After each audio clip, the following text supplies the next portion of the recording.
नमस्कार, भारत होम्योपैथी के YouTube channel पर आपका स्वागत है।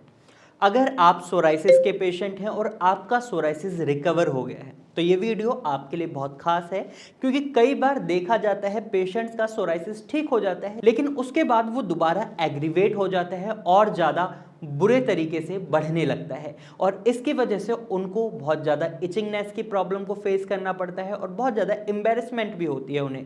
तो ऐसे में अगर आप सोराइसिस के पेशेंट हैं तो आज इस वीडियो में मैं आपको कुछ ऐसी गलतियां बताने वाला हूं जिनकी वजह से उनका सोराइसिस एग्रीवेट होता है। तो अगर आपका सोराइसिस ठीक हो गया है तो आपको भूल कर भी ये गलतियां नहीं करनी है।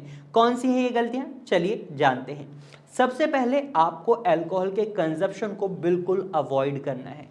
अगर आपका सोराइसिस ठीक हो गया है तो इसका मतलब ये नहीं है कि आप अल्कोहल का इंटेक दोबारा से शुरू कर सकते हैं, क्योंकि सोराइसिस एक ऑटो इम्यून डिसऑर्डर है। यानी जब आपका इम्यूनिटी सिस्टम आपके स्किन सेल्स को डैमेज पहुंचाता है तो इसकी वजह से आपको सोराइसिस फेस करना पड़ता है। और जब भी आप किसी भी ऑटो इम्यून डिसऑर्डर को फेस कर रहे होते हैं तो इसका मतलब ये होता है कि आपको लाइफ टाइम तक इन चीज़ों को फॉलो करना होगा, क्योंकि अल्कोहल पीने की वजह से आपके लीवर पर भी प्रेशर पड़ता है, आपके शरीर में टॉक्सिन्स की अमाउंट बढ़ती है और इसके साथ साथ अल्कोहल आपके सोराइसिस को एग्रीवेट करता है, उसका एक ट्रिगर पॉइंट बन सकता है।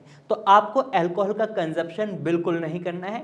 नंबर 2, आपको स्ट्रेस बिल्कुल नहीं लेना है, क्योंकि जितना आप स्ट्रेस लेते हैं उतना ही आपका सोराइसिस एग्रीवेट होता है। बेशक आप ठीक हो चुके हैं लेकिन स्ट्रेस की वजह से आपका सोराइसिस ट्रिगर कर सकता है, इसलिए आपको स्ट्रेस किसी भी बात का नहीं लेना है। आपको सोराइसिस को लेकर बिल्कुल भी स्ट्रेस नहीं लेना है। नंबर 3, आपको नॉनवेज डाइट को बिल्कुल अवॉइड करना है। खासकर आपको रेड मीट नहीं खाना है, आपको मटन नहीं खाना है, आपको चिकन नहीं खाना है। आप फिश खा सकते हैं लेकिन वो भी वीक में या मंथ में सिर्फ और सिर्फ एक बार लिमिटेड अमाउंट में।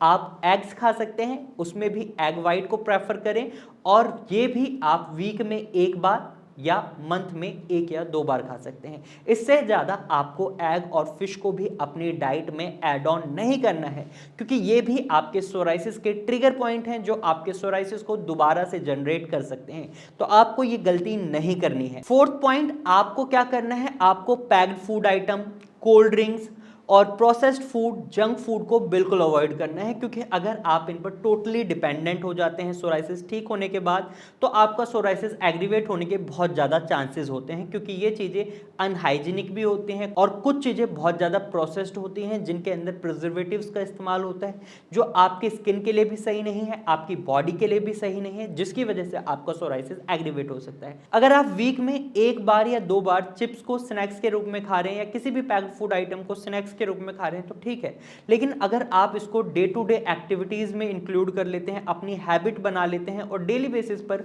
आप पैक्ड आइटम खा रहे हैं, प्रोसेस्ड फूड खा रहे हैं, जंक फूड खा रहे हैं, तो इसकी वजह से आपका सोराइसिस दोबारा जनरेट हो सकता है। तो आपको ये गलती बिल्कुल नहीं करनी है। आपको प्रोसेस्ड फूड, पैक्ड फूड और जंक फूड को बिल्कुल अवॉइड करना है। वहीं आपको दही को भी बिल्कुल अवॉइड करना है। दही खट्टी होती है और इसकी वजह से आपके शरीर में एसिड की अमाउंट बढ़ सकती है और इसकी वजह से आपका सोराइसिस दोबारा जनरेट हो सकता है। और इसी तरीके से आपको खट्टे फलों को भी अवॉइड करना है, जैसे आपका संतरा है, मौसमी है और नींबू और कीनू और कीवी, इस तरीके के फ्रूट्स को आपको बिल्कुल अवॉइड करना है, क्योंकि ये खट्टे होते हैं, इनमें सिट्रस एसिड पाया जाता है जो आपके शरीर में एसिड की अमाउंट को बढ़ा सकता है और इसकी वजह से आपका सोराइसिस दोबारा आ सकता है। तो आपको ये गलती नहीं करनी है और आपको खट्टे फल और खट्टी सब्जियों को भी अवॉइड करना है, जैसे कि नींबू। आप हरी सब्जियां और फ्रेश वेजिटेबल्स और फ्रेश फ्रूट्स खा सकते हैं, रोटी खा सकते हैं, उनमें आपको कोई भी कॉम्प्लिकेशंस को फेस करने की जरूरत नहीं है, आप उन्हें नॉर्मल खा सकते हैं। और इसी के साथ साथ अगर आप जिम ज्वाइन करना चाहते हैं, आप जिम करते हैं, तो आपको एक बात का खास ध्यान रखना है,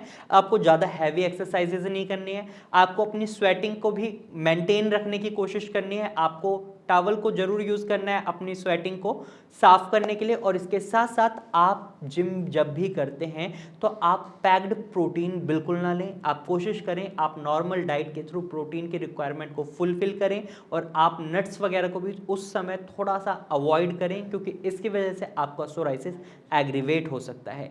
आप वॉलनट खा सकते हैं, ये आपके लिए अच्छा रहेगा। और आज की वीडियो में सिर्फ इतना ही। मुझे उम्मीद है आपको ये समझ आया होगा कि आप अगर ये गलतियां करते हैं तो इनकी वजह से आपका सोराइसिस दोबारा बन सकता है।